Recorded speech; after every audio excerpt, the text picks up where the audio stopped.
ఊపిరి పీల్చుకోకుండా ఒక క్షణం ఉండగలమా? ఒక మట్టితో తయారు చేసిన మనం ఇలాగా అంద సందాలతో ఉంటున్నామంటే ఒక మట్టితో తీసి, మరి ఇది అంతా దేవుడి కృప. ఆయన చేసిన కార్యం కూడా అద్భుతకరంగా, ఆశ్చర్యకరంగా, భయంగా ఉంటాయి. ఆయన చేసిన కార్యాలను కూడా తెలుసుకుంటే భయం, ఆశ్చర్యం పుడుస్తాయి. మనం యోగులకు రండి, 10వ అధ్యాయం 10వ వచనం.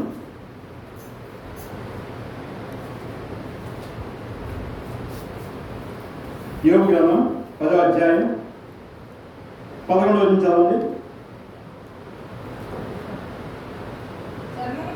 చర్మముతోను మాంసంతోను నీవు నన్ను కప్పితివి, ఎముకలతోను నరములతోను నన్ను సంధించితివి.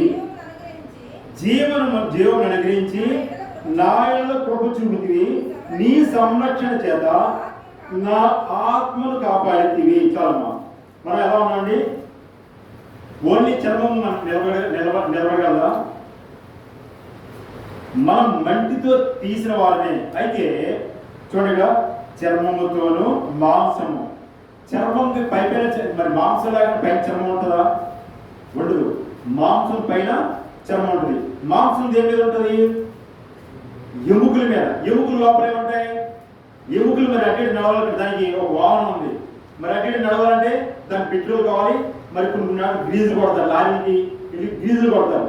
అలాగే మనకి ఏం కావాలి? మనకి ఒక నరాలు ఉంటే ఆ నరాల ద్వారాగా మనకి బ్లడ్ సర్క్యులేషన్ జరుగుతూ ఉంటుంది. ఆ బ్లడ్ సర్క్యులేషన్ జరగబోతే మనం ఉండలేము. అది ప్రాణం. రక్తం అంటే ఏంటి? ప్రాణం. ఆ ప్రాణం మన గుండె నుంచి రక్త పంపిణీ జరుగుతూ ఉంటుంది. అది ప్రతి మనిషి కూడా అవసరం. ఇక్కడ ఏముంటుంది? చర్మముతోను మాంసముతోను నూనెని కప్పితివి, ఎముకలతోను నరములతోను. ఇవన్నీ కూడా ఒక మట్టితో తయారు చేయబడి. మన చిన్నప్పుడు మట్టితో ఏం తయారు చేసుకునేవాళ్ళం? చిన్నపిల్లలు ఆటలు అయితే లాక్కపడతాలని, అదే మా చిన్నప్పుడు అయితే 2 బండ్లు, ముంచికాయ బండ్లు అని అన్నీ కూడా మట్టితో తయారు చేసుకునేవాళ్ళం.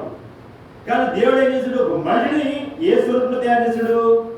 తన స్వరూపమందు. మనం ఎవరి స్వరూపంలో? దేవుని స్వరూపంలో. మనకి ఎంత ధన్యత చూసారా? మనం దేవుడి స్వరూపంలో ఉన్నాడు. నరుడు ఏ స్వరూపంలో ఉన్నాడు? దేవుడి స్వరూపంలో సృష్టించాడు. మన ఎడల ఎంతో ప్రేమ చూపించాడు ఆయన. ఈ దినాన్ని ఆ మనుషుడు మనుషుని చేసిన విధానం చూస్తే ఆశ్చర్యమును భయము. చర్మముతోను మాంసంతోను నన్ను కప్పితివి. ఒక సపోజ్ ఎక్కడైనా యాక్షన్ జరిగినప్పుడు మీరు చూసే ఉంటారు. ఒక చోట నేను చూశాను, అతని పేర్లన్నీ బయట వచ్చేసి అసహ్యంగా అనిపిస్తుంది. కానీ మరి ఆశ్చర్యం, మన కడుపులో లోపల ఎన్ని అవయవాలు ఉన్నాయి, మనం ఏం తింటున్నా, ఎలా బయటకు వస్తున్నా, ఏ విధంగా, అన్ని కూడా ఆశ్చర్యం అన్నమాట. మనల్ని కలిగించేసిన విధంగా దేవుడు ఎంత గొప్పవాడు అంటే మట్టిలోంచి మనం సృష్టించాడు. మట్టిలోంచి సృష్టించిన తర్వాత ఆయన ఏ వదిలేడండి? జీవవాయువు. మనల్ని ఇలాగా ఉంచాడంటే ఎంత గొప్ప దేవుడు అండి. తర్వాత జీవము నాకు అనుగ్రహించి నాయనలో కృప చూపుతుంది. ఆయన కృప లేకపోతే మనం ఇలా ఉంటాం. ఈ దినాన కృప చూపుతుంది. నీ సంరక్షణ చేత నా ఆత్మను కాపాడుతుంది. 10వ వచనం చూడండి. ఒకడు పాలు పోసినట్లు, చదవండి. పాలు పోసినట్లు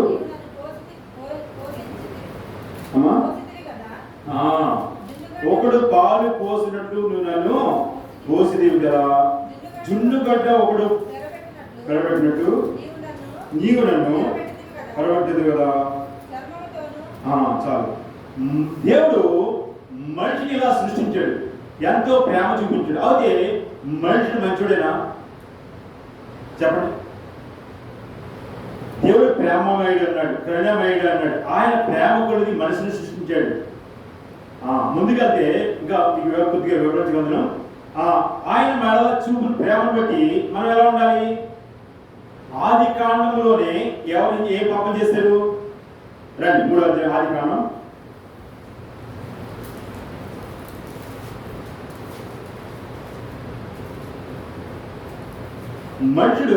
దేవుడు మనుషుడిని ఎవరైతే సృష్టించాడో ఆ మనుషుడే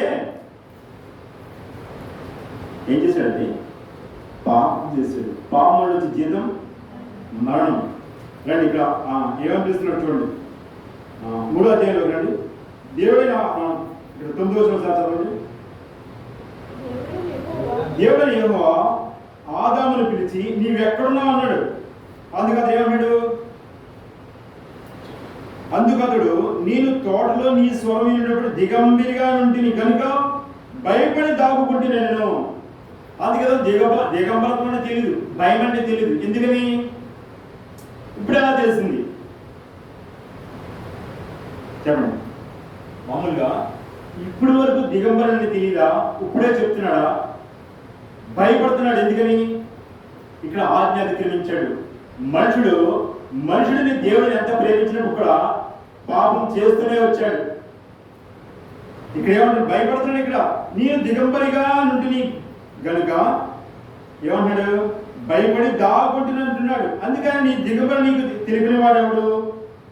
అందుకనే అతని దిగంబరని అతను తెలియదు, అతను భయపడాలని తెలియదు. మనం కూడా ఎప్పుడైనా ఒక మనుషుడి దగ్గర ధైర్యంగా నిలబడాలంటే మనలో ఏ పాపం లేనప్పుడే ధైర్యంగా నిలబడగలదు.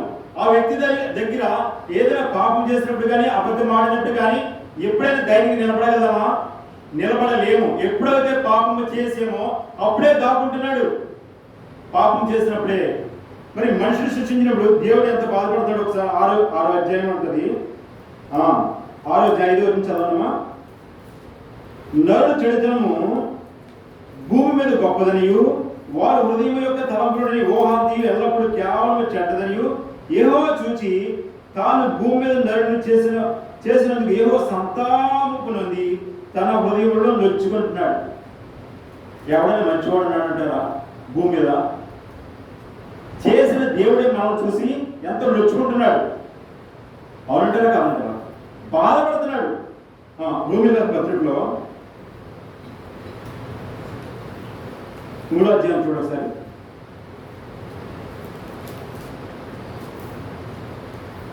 పరిగణన చదవండి. రోమిలకు రాసిన పత్రిక 3వ అధ్యాయం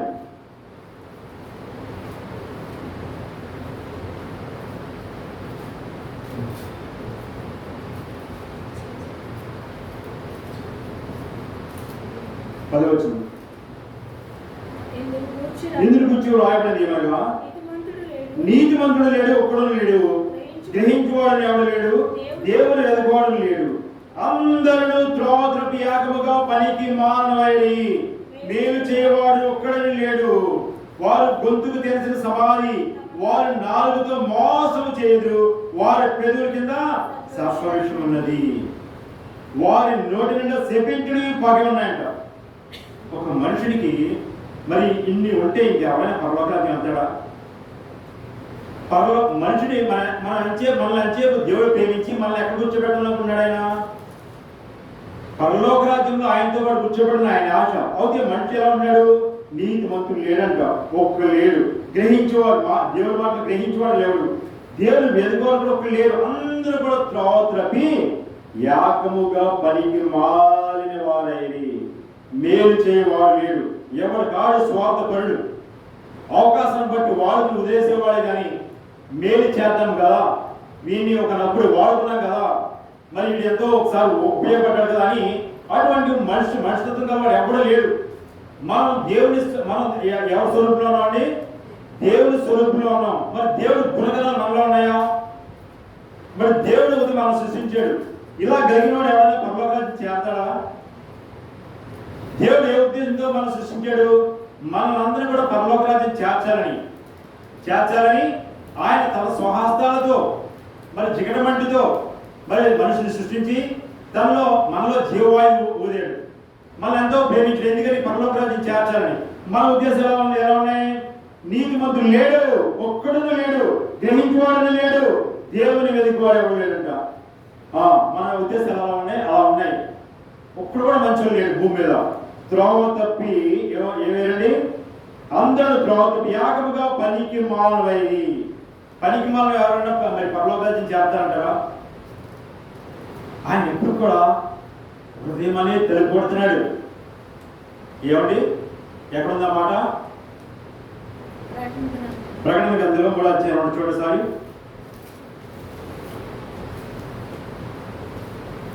ఇదిగో 3:20 ఇదిగో నేను తలుపు వద్ద నిలుచుండి తలుపు తడుచున్నాను, ఎవడైనా నా స్వరం విని తలుపు తీసినెడలా నేను అతని యొద్దకు వచ్చి అతనితో నేను నాతో కూడా అతను భోజనం చేయదుము.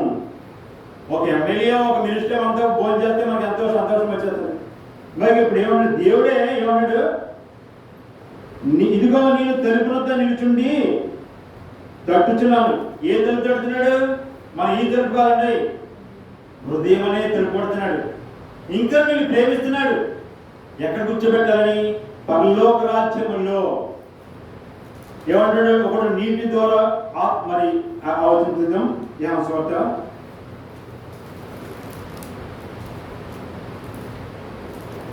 3వ అధ్యాయం 5వ వచనం చదవండి. ఒకడు నీటి మూలముగాను ఆత్మ మూలముగా జన్మించితే గాని దేవుడి రాజ్యంలో ప్రవేశింపలేడని నీతో నిశ్చయముగా చెప్పుచున్నాను. ఈ అవకాశం మనకి ఇచ్చాడు. మనం పాతాళానికి పాత్రులమైన మనలో ఏ మంచి లేనప్పుడు కూడా ఆయన ఎక్కడ ఉండాలి? దేవుడు మన పాపములు తీసుకోవడం ఎక్కడికి వచ్చాడండి? పరలోక రాజ్యంలో దేవుని కుడి పార్శ్వన ఉండవలసిన వాడు, దేవుని స్వరూపంలో ఉండవలసిన వాడు ఎక్కడ ఉండాలని? ఆయన పరలోక రాజ్యంలో దేవుని స్వరూపంలో ఉండవలసిన వాడు మరి ఆయన కన్యక గర్భాన్ని జన్మించి అనేకమైన శ్రమలు అందించాడు. శ్రమలంటే కూడా మత్తయి సువార్త 26వ అధ్యాయంలో 6వ వచనం చూడండి. చిన్న మాట ఎంత దారుణంగా ఉంటుందంటే,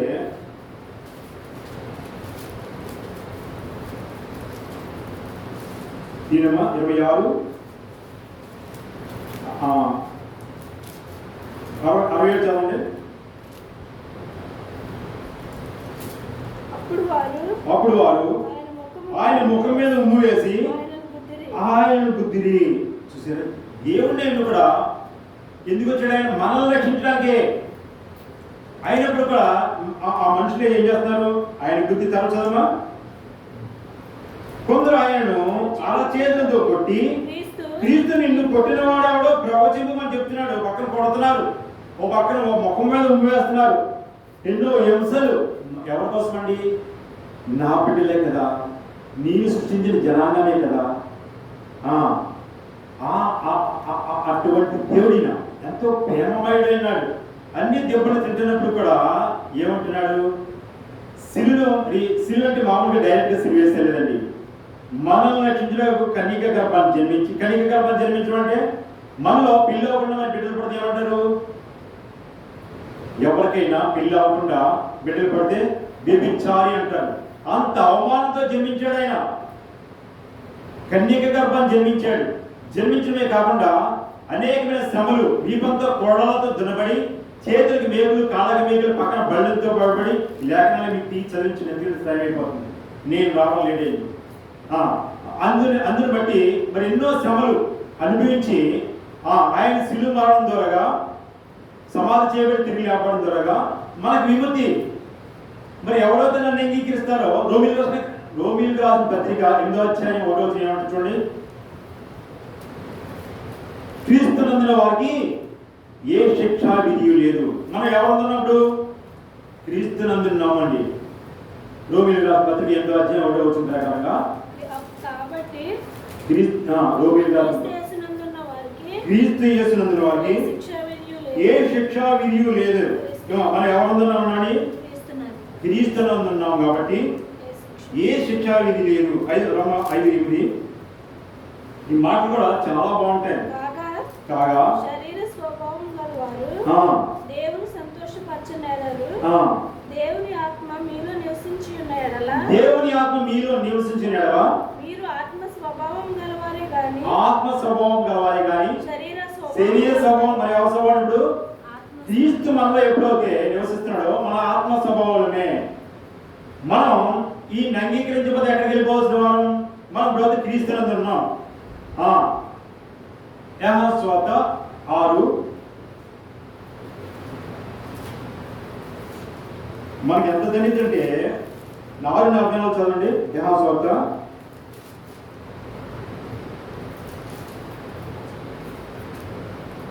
నన్ను పంపిన తండ్రి వాడిని ఆకర్షించేది కానీ ఎవడు నా ఎదుగు రాలేడు. అంత్య దినం నేను వారిని లేపుదును. మనకి ఎంత జరుగుతుందండి? మనల్ని ఎవరు ఆకర్షించారండి? ఈ దినాన్ని మనం ఇక్కడ ఉన్నామంటే తండ్రి ఆకర్షించడం మనం ఇక్కడికి రాలేము. మనకి ధన్యత మీద ధన్యత, ఒకటి కాదు రెండు కాదు, ఎన్నో ధన్యతలు ఇచ్చాడు దేవుడు. పాతాళానికి పాత్రులమైన మనల్ని పరలోక రాజ్యం చేర్చుడికి తండ్రి ఆకర్షించుకున్నాడు. ఇప్పుడు జగత్తు పునాది వేయబడక మునిపే మనం ఎలా ఉండాలి? ఓకే, క్రీస్తుని అనుసరించి ఉండాలి. ఓకే, ఇప్పుడు కూడా ఎక్కడైనా తప్పిపోతున్నారేమో అని కీర్తనకారుడు మాట చెప్తాడు 121 కీర్తనలో. ఆయన ఎంత ప్రేమాయమాయుడు చూసారా? ఆయన నీ పాదము తొట్టిలేనిడు. పాపం చేసిన వాడు ఎప్పుడైనా ఎక్కడికైనా పాతాళానికి వెళ్ళిపోతాడు. ఇక్కడ ఆయన నీ పాదము తొట్టిలేనిడు, నిన్ను కాపాడవాడు కొనకుడు నిద్రపోడు. అంతకన్నా మహాభాగ్యం ఏముందండి? మనం ఎప్పుడైతే క్రీస్తులో ఉన్నామో అప్పుడు ఏమంటున్నాడు? నీ పాదము తొట్టిలేనిడు. మన హృదయం మంచిది కాదు. ఆదికాండంలో రాసింది మన హృదయాన్ని ఎప్పుడు కూడా భద్రపరుస్తూ ఉంటాడు. ఈ వాక్యముతో సరి చేస్తా ఉంటాడు. ఎక్కడైనా నా బిడ్డ పడిపోతున్నాడేమో ఏమంటున్నాడు?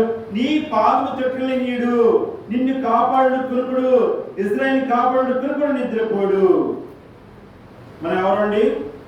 ఇజ్రాయేల్, దేవుని ఇజ్రాయేల్.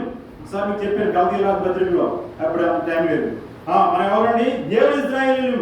ఇజ్రాయేల్ కాపాడు కురుకుడు నిద్రపోడు, యెహోవా నిన్ను కాపాడేవాడు.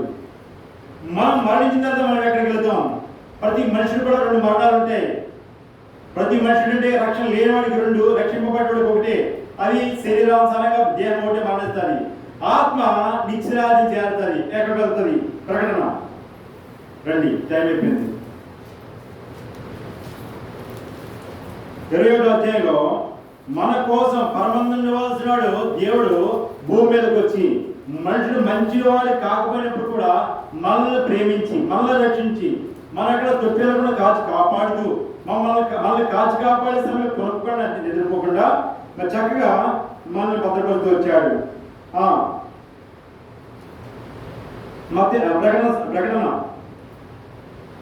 తీసారండి 21వ అధ్యాయంలో చాలండి. మొదటి వచ్చింది, అంతటా నేను కొత్త ఆకాశమును కొత్త భూమిని చూచి తిని, మొదటి ఆకాశమును మొదటి భూమి గతించిపోయాను, సముద్రమును ఇక లేదు. ఒకసారి సముద్రం లేదండి. సముద్రం మనకు అవసరమా? ఇక్కడ మనకి వర్షం ఎలా వస్తుందండి? ప్రతి ఒక్క మనిషి కూడా నీరు అవసరమే. నీరు ఎలా వస్తుంది మనకి? ఆకాశం నుండి వర్షం కురుస్తుంది. ఆ వర్షం ఎలా వస్తుంది? సముద్రంలో ఆ నీరు మేఘముల ద్వారా ఆవిరి. మరి ఎవరు ప్రశ్నించట్లేదండి? సముద్రంలో నీరు మరి ఆవిరైనప్పుడు సముద్ర నీరు ఉప్పగా ఉంటుంది కదా, మరి వర్షం కూడా ఉప్పగా ఉండాలి కదా.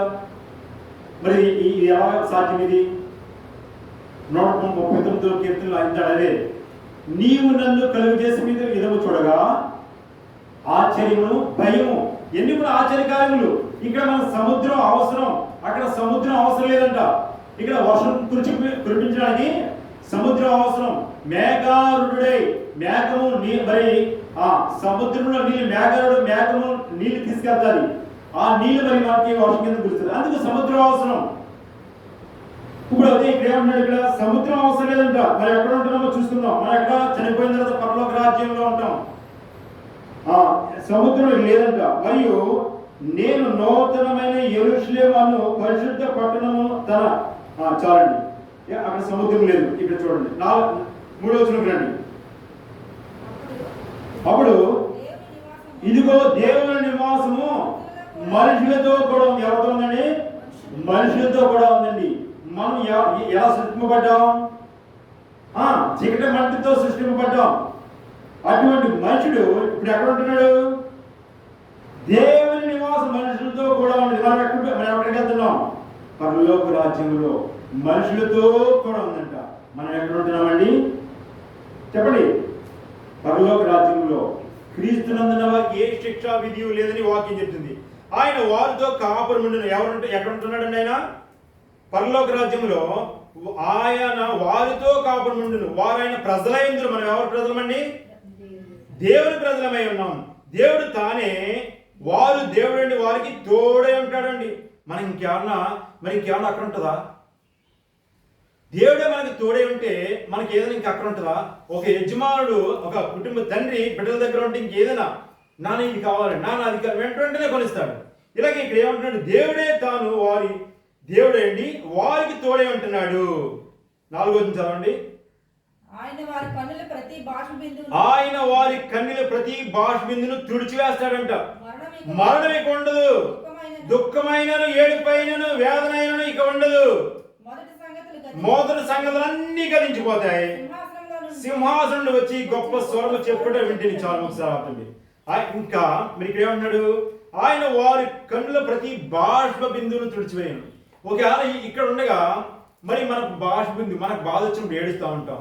మరి ఈ రోజు ఏడుపు అయిపోయిందంటే ఇంకొక రోజు రాకుండా ఉంటుందా?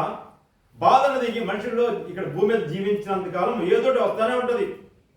శోధన రాకుండా ఉండదు. అక్కడ ఇక్కడ ఏమంటున్నాడు? ఆయన వారి కన్నుల ప్రతి బాష్ప బిందును తుడిచివేయను, మరణం ఇక ఉండదు. యోహాను సువార్త 5:4 ఒకసారి చదవండి. యోహాను సువార్త 5:24 ఒకసారి చదవండి.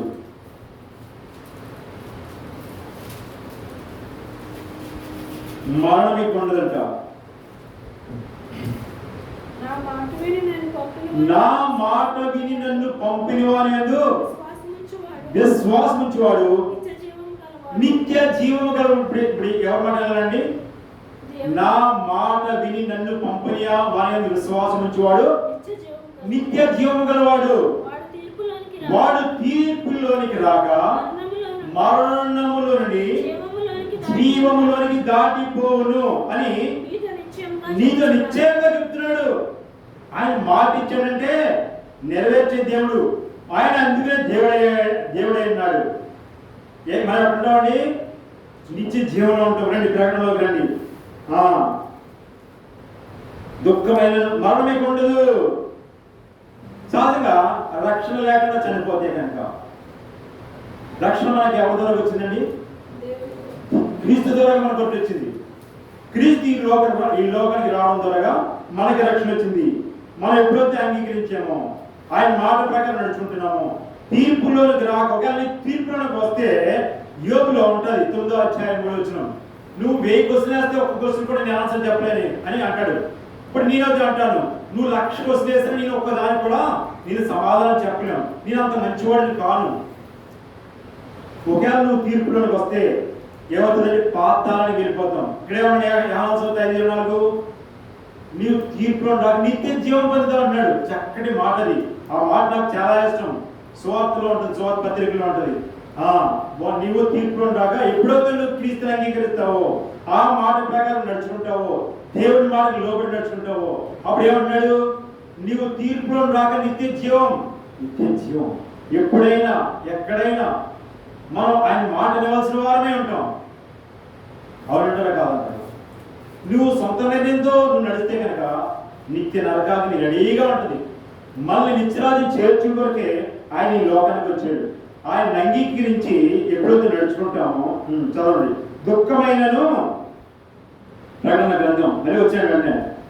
మరణం ఇక ఉండదు, దుఃఖమైనను ఏడుపైన వ్యాధనైనను ఇక ఉండదు. మొదటి సంగతులన్నీ గతించిపోతాయి. సింహాసనములో నుండి వచ్చిన గొర్రె పిల్ల స్వరము చెప్పుట వింటిని. చూసారా? ఈ మాటల్ని కూడా చక్కని మాటలు.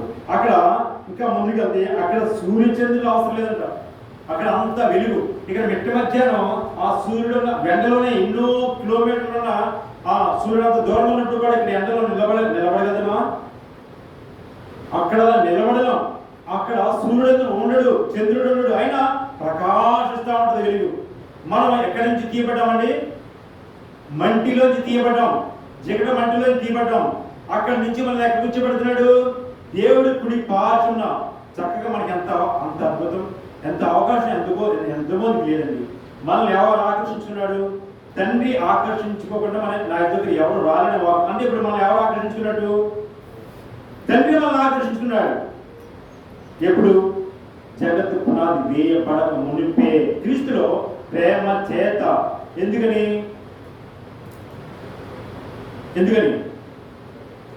నిర్దోషులుగా నిలబెట్టాలని ఆయన మన ప్రేమతో పరలోక రాజ్యంలో మనం గొర్రె పిల్ల రక్తం ద్వారా కడబడిన వారు.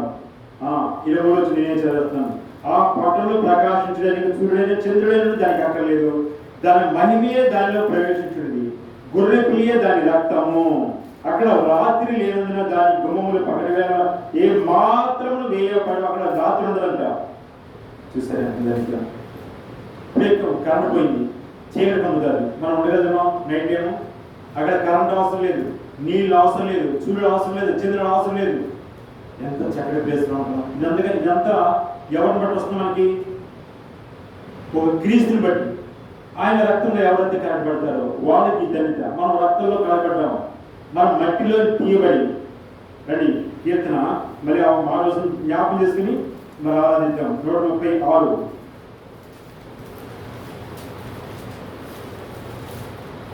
136 139 నీవు నన్ను కలుగజేసే విధము చూడగా భయమును ఆశ్చర్యమును నాకు పుట్టుచున్నవి. అందుని బట్టి నేను నీకు కృతజ్ఞతాస్తుతులు చెల్లించుచున్నాను. కలుగు చేసిన విధము చూడగా మనల్ని మట్టితో తయారు చేసి ఎక్కడ కూర్చోబెడుతున్నాడండి? పరలోక రాజ్యంలో కూర్చోబెడుతున్నాడు. ఆయన రక్తంతో కడగబడిన వారు మాత్రమే ఆ అవకాశం. నిన్ను నన్ను కూడా రక్తంతో కడిగేది ఆయన. ఇంకా హృదయమనే తలుపుతున్నాడు, చక్కగా అవకాశం ఇస్తున్నాడు. పూర్వమైతే మరి శిక్ష వెంటనే వచ్చేసింది. నేను పరిశుద్ధిని కనుక మీరు కూడా పరిశుద్ధులే ఉండడానికి కారణం అవుతుంది. ఆయన పరిశుద్ధుడు. మన ఇంట్లో మన తండ్రి ఉన్నాడు, చక్కగా ప్రవర్తించినప్పుడు ఆ కుమారుడు దొంగ ఉంటే ఆ కుటుంబానికి చెడ్డేస్తాడు. ఆయన ఏమంటున్నాడు? నేను పరిశుద్ధులే ఉన్నాను కనుక మీరు కూడా పరిశుద్ధులే అంటున్నాడు. ఆ మాటకి నిదర్శనం మాట చూపిస్తాను రండి.